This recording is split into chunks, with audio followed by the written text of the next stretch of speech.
Brought to you by Vigor, co-powered by Sensodyne and Vimal. ಬಾಯಲ್ಲಿ ಹೇಳಿ ಕೇಸರಿ. Associate sponsor UltraTech cement. Prajwal ಯಾವಾಗ ಬರಬಹುದು, ಇವತ್ತು ನಾಳೆ ಅನ್ನುವಂತಹ ಮಾತುಗಳು ಕೇಳಿ ಬರ್ತಾನೆ ಇವೆ. ಆದರೆ ಅದಕ್ಕಿಂತ ಮೊದಲು ಇನ್ನೊಂದು ಕೇಸ್ ಈತನ ಮೇಲೆ ಈಗ ದಾಖಲಾಗಿದೆ. ಮತ್ತೊಂದು ಅತ್ಯಾಚಾರದ ಕೇಸ್.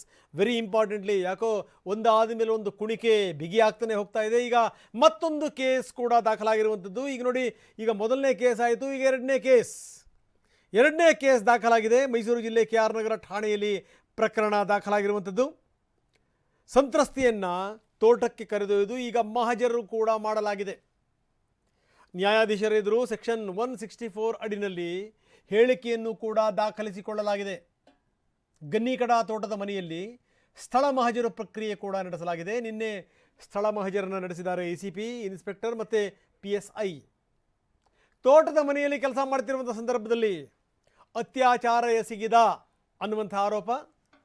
ಬಹುಶಃ ಏನು ಅಂತಂದರೆ ಒಂದಾದ ಮೇಲೆ ಕೇಸ್ಗಳು ದಾಖಲಾದರೂ ಕೂಡ ಆಶ್ಚರ್ಯ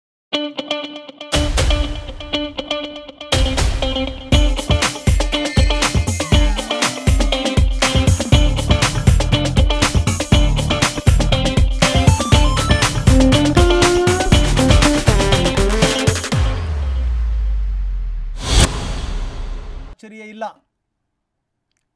ಕಿಡ್ನ್ಯಾಪ್ ದೂರು ನೀಡಿದ ಸಂತ್ರಸ್ತೆಯಿಂದ ದೂರು ದಾಖಲಾಗಿದೆ. ಅತ್ಯಾಚಾರ ಎಸಗಿದ್ದಾನೆ ಅಂತ ಪ್ರಜ್ವಲ್ ವಿರುದ್ಧ ದೂರು ದಾಖಲಾಗಿದೆ. KR ನಗರ ಠಾಣೆಯಲ್ಲಿ ಈ ಪ್ರಕರಣ ದಾಖಲಾಗಿರುವಂಥದ್ದು. ಕೇಸಿಗೆ ಸಂಬಂಧಪಟ್ಟಂಗೆ ಸಂತ್ರಸ್ತೆಯ ಹೇಳಿಕೆಯನ್ನು ದಾಖಲಿಸಿ ಈಗ ಸ್ಥಳ ಮಹಜರನ್ನು ಕೂಡ ನಡೆಸಲಾಗಿದೆ. 164 ಅಡಿನಲ್ಲಿ, ಸೆಕ್ಷನ್ನ ಅಡಿನಲ್ಲಿ ನ್ಯಾಯಾಧೀಶರ ಎದುರುಗಡೆನೇ ಈಕೆಯ ಹೇಳಿಕೆಯನ್ನು ಕೂಡ ದಾಖಲಿಸಿಕೊಳ್ಳಲಾಗಿದೆ. ಸೊ ಹಾಗಾದರೆ ಇನ್ನೂ ಕೂಡ ಈತನ ಕುಣಿಕೆ ಬಲವಾಗ್ತಾ ಇದೆ, ಬಿಗಿಯಾಗ್ತಾ ಇದೆ.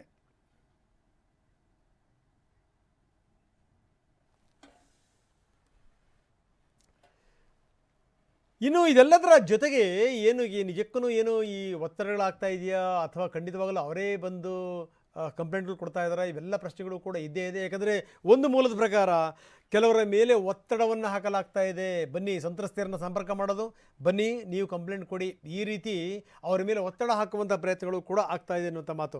ಯಾರು ಒತ್ತಡ ಹಾಕ್ತಾ ಇದ್ದಾರೆ? ಹಾಗಾದರೆ ಯಾರು ಈ ಕೆಲಸ ಮಾಡ್ತಾ ಇದ್ದಾರೆ? ಬಹಳಷ್ಟು ಕೈಗಳು ಈ ವಿಚಾರ ಸಂಬಂಧಪಟ್ಟಂಗೆ ಏನಾದರೂ ಸೇರಿಕೊಳ್ತಾ ಇವೆಯಾ? ಎಲ್ಲರೂ ಸೇರಿ ಷಡ್ಯಂತ್ರವನ್ನು ಮಾಡ್ತಾ ಇದ್ದಾರಾ? ಇಂಥ ಹಲವಾರು ಪ್ರಶ್ನೆಗಳು ಕೂಡ ಉದ್ಭವ ಆಗ್ತಾ ಇದೆ. ಹಾಗಾದರೆ ಯಾರು ಈಗ ಇದಕ್ಕೆ ಸಂಬಂಧಪಟ್ಟಂಗೆ ಒಂದು ಈ ಪತ್ರವನ್ನು ಕೂಡ ಆಕೆ ಬರೆದಿದ್ದಾಳೆ. ಹಾಗಾದರೆ ಯಾರು ಪ್ರೆಷರ್ ಹಾಕಿದ್ದಾರೆ, ಏನು ಎತ್ತ, ಬನ್ನಿ ನೋಡೋಣ. ನಾನು ಕಳೆದ 4 ತಿಂಗಳಿಂದ ಬೆಂಗಳೂರಿನ ಜಯನಗರದಲ್ಲಿ ಮನೆಯಲ್ಲಿ ಸಹಾಯಕಿಯಾಗಿ ಕೆಲಸ ಮಾಡ್ತಿದ್ದೇನೆ. ಸಂಸದ ಪ್ರಜ್ವಲ್ ರೇವಣ್ಣ ವಿರುದ್ಧ ಆರೋಪದ ಬಗ್ಗೆ ನನಗೆ ವೈಯಕ್ತಿಕವಾಗಿ ತಿಳಿದಿಲ್ಲ. ಮೇ 3ರಂದು ವಿಶೇಷ ತನಿಖಾ ತಂಡದ ಅಧಿಕಾರಿ ಎಂದು ಹೇಳಿಕೊಂಡು ಅಪರಿಚಿತ ವ್ಯಕ್ತಿ ನನಗೆ ಫೋನ್ ಮಾಡಿದ್ದಾರೆ. ಈ ವೇಳೆ ಮಾತನಾಡಿ, ನೀನು ಊರಿಗೆ ಹೋಗೋಕೆ ನಿರ್ಧಾರ ಮಾಡಿದ್ರೆ ಪ್ರಜ್ವಲ್ ರೇವಣ್ಣ ವಿರುದ್ಧ ಬೆಂಗಳೂರಲ್ಲಿ FIR ದಾಖಲಿಸಬೇಕು ಅಂದಿದ್ದಾರೆ. ಆದರೆ ಸಂಸದ ಪ್ರಜ್ವಲ್ ವಿರುದ್ಧ ಆರೋಪಗಳಿಗೂ ನನಗೂ ಯಾವುದೇ ಸಂಬಂಧವಿಲ್ಲವಾದ್ದರಿಂದ ನಾನು ದೂರು ದಾಖಲಿಸೋಕೆ ನಿರಾಕರಿಸಿದ್ದೇನೆ.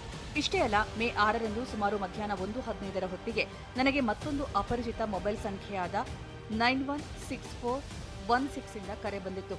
ನನಗೆ ಕರೆ ಮಾಡಿದ ವ್ಯಕ್ತಿ ತಾನು ಸರ್ಕಾರ ರಚಿಸಿರೋ ವಿಶೇಷ ತನಿಖಾ ತಂಡದ ಸದಸ್ಯ ಎಂದು ಹೇಳಿಕೊಂಡಿದ್ದಾನೆ.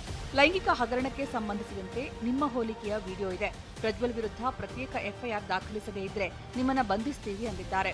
ಸಿವಿಲ್ ಡ್ರೆಸ್ ಧರಿಸಿ ವಿಶೇಷ ತನಿಖಾ ತಂಡದ 3 ಸದಸ್ಯರು ನನ್ನ ವಿಳಾಸಕ್ಕೆ ಹೋಗಿದ್ದಾರೆ. ಸಹಕರಿಸದಿದ್ದರೆ ನಮ್ಮ ಇಡೀ ಕುಟುಂಬವನ್ನೇ ಬಂಧಿಸಿ ಅನೇಕ ಸುಳ್ಳು ಪ್ರಕರಣಗಳಲ್ಲಿ ಸಿಲುಕಿಸಲಾಗುವುದು ಎಂದು ನನ್ನ ಪತಿಗೆ ಬೆದರಿಕೆ ಹಾಕಿದ್ದಾರೆ. ಹೀಗಾಗಿ ರಾಜ್ಯ ಸರ್ಕಾರದ ತನಿಖೆ ಮೇಲೆ ನನಗೆ ನಂಬಿಕೆ ಇಲ್ಲ.